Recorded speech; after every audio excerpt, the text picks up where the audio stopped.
दोस्तों, क्या आपने कभी सोचा है कि जब हमारी जिंदगी की सारी उम्मीदें खत्म हो जाती हैं, जब चारों तरफ सिर्फ मौत दिखाई देती है, तब हमारे अंदर वो कौन सी ताकत होती है जो हमें जिंदा रखती है?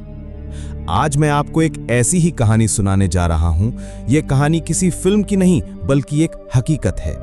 ये कहानी है आयशा की, एक ऐसी लड़की जो अपने सपनों को पूरा करने निकली थी, लेकिन कुदरत ने उसके लिए एक ऐसा इम्तिहान तैयार कर रखा था जिसकी उसने कभी कल्पना भी नहीं की थी। ये कहानी है थार रेगिस्तान की जलती रेत पर 91 दिनों तक चले संघर्ष की, दर्द की, हिम्मत की और आखिर में जीत की। तो कुर्सी की पेटी बांध लीजिए, क्योंकि ये कहानी सुनने के बाद आप जिंदगी को एक नए नजरिए से देखने पर मजबूर हो जाएंगे।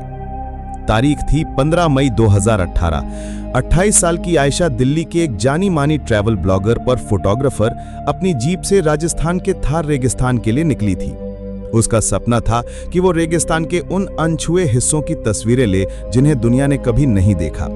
वो बहुत खुश थी, उसकी आंखों में सपने थे और दिल में जोश। जैसलमेर से लगभग 150 किलोमीटर दूर एक सुनसान रास्ते पर आगे बढ़ते हुए अचानक उसकी जीप एक झटके के साथ बंद हो गई। उसने कई बार कोशिश की, लेकिन गाड़ी स्टार्ट नहीं हुई। चारों तरफ मीलों तक सिर्फ रेत के टीले थे। मोबाइल में नेटवर्क नहीं था। शुरू में तो आयशा को लगा कि शायद कोई गाड़ी आ जाएगी, लेकिन घंटों बीत गए और दूर दूर तक कोई इंसान नहीं दिखा। सूरज अब आग उगलने लगा था और उसके पास पानी की सिर्फ 2 बोतलें बची थीं। उसने फैसला किया कि वो गाड़ी में इंतजार करने के बजाय पैदल चलकर मदद ढूंढेगी। ये उसकी पहली और सबसे बड़ी गलती थी।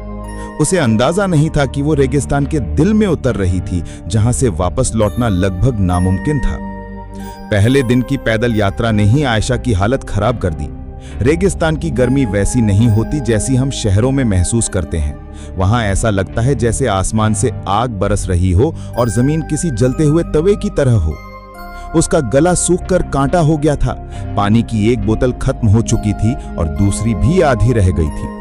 रात हुई तो ठंड ने उसे कंपाना शुरू कर दिया। दिन में आग और रात में बर्फ। यह है रेगिस्तान की हकीकत। दूसरे दिन की सुबह तक उसके होंठ फट चुके थे और आंखों के सामने अंधेरा छाने लगा था। उसे पहली बार एहसास हुआ कि वो कितनी बड़ी मुसीबत में फंस चुकी है। मौत का डर पहली बार उसके दिल में बैठा। वो रेत पर गिर पड़ी। उसे लगा कि बस अब सब खत्म। उसके दिमाग में अपने परिवार का चेहरा घूमने लगा। वो रोना चाहती थी, लेकिन उसके शरीर में आंसू बनाने के लिए भी पानी नहीं बचा था। ये मौत से उसकी पहली मुलाकात थी, जो उसे घूर घूर कर देख रही थी। जब इंसान को लगता है कि सब खत्म हो गया, तभी कुदरत उसे एक छोटा सा इशारा देती है।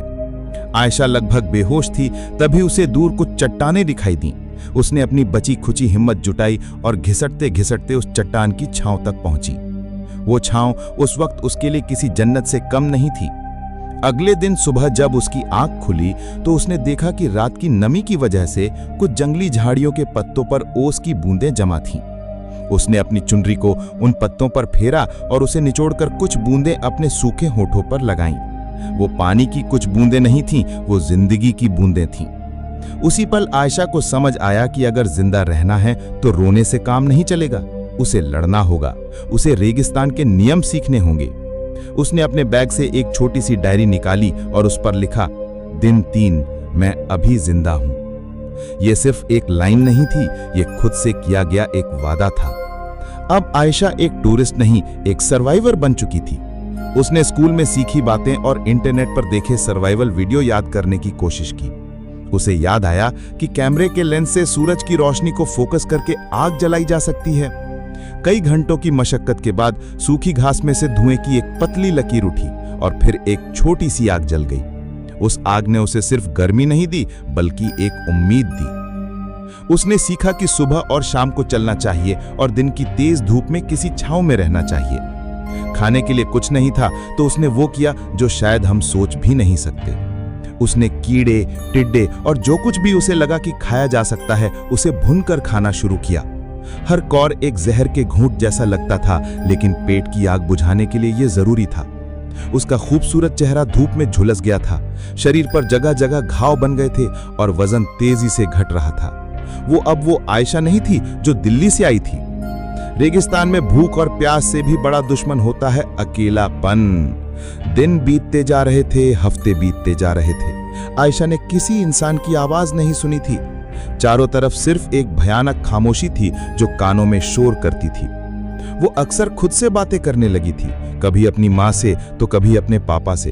वो हवा में ही उनसे लड़ती, उनसे शिकायत करती और फिर रो पड़ती। कई बार उसे वहम होता कि कोई उसे आवाज दे रहा है, लेकिन वहां कोई नहीं होता था।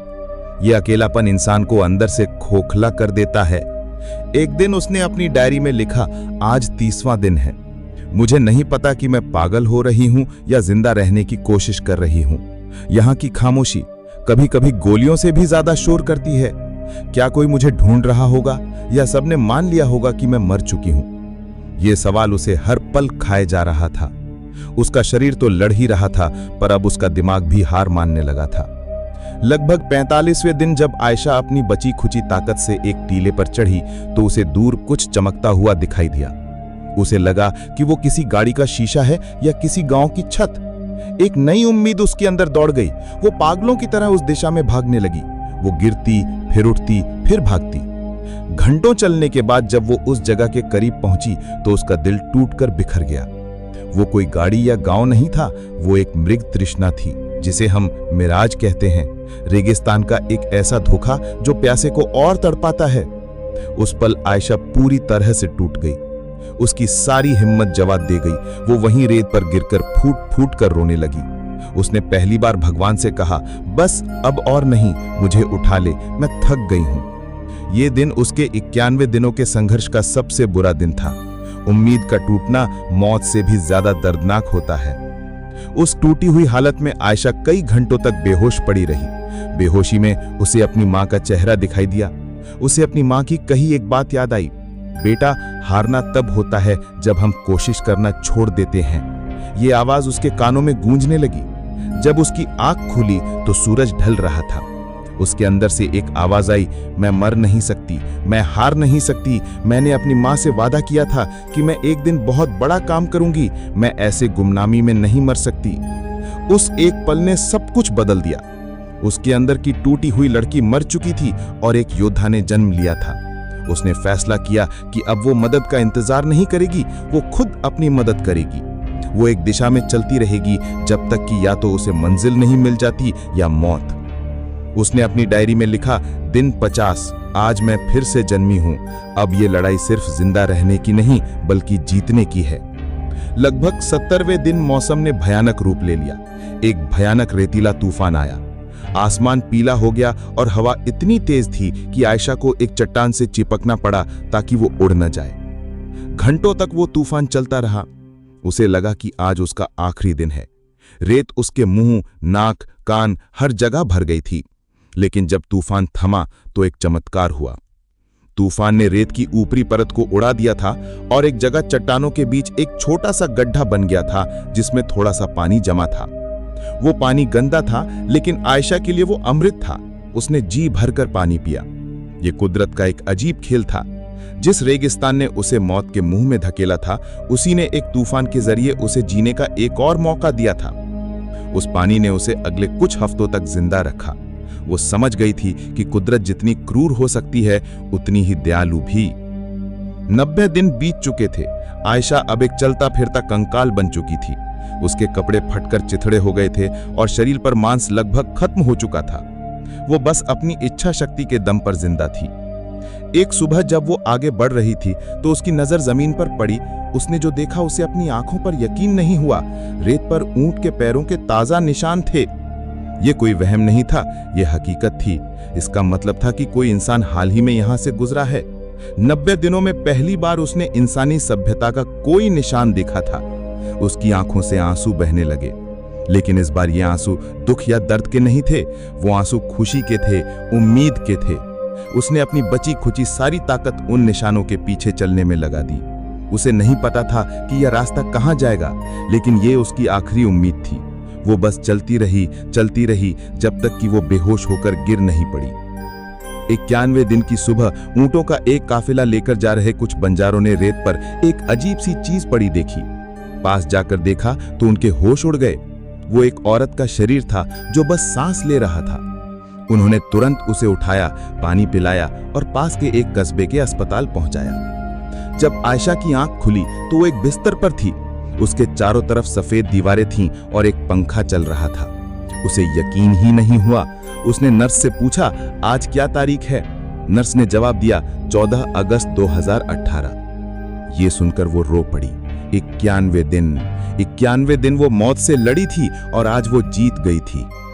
जब वो ठीक होकर अपने घर लौटी तो वो एक अलग ही इंसान थी।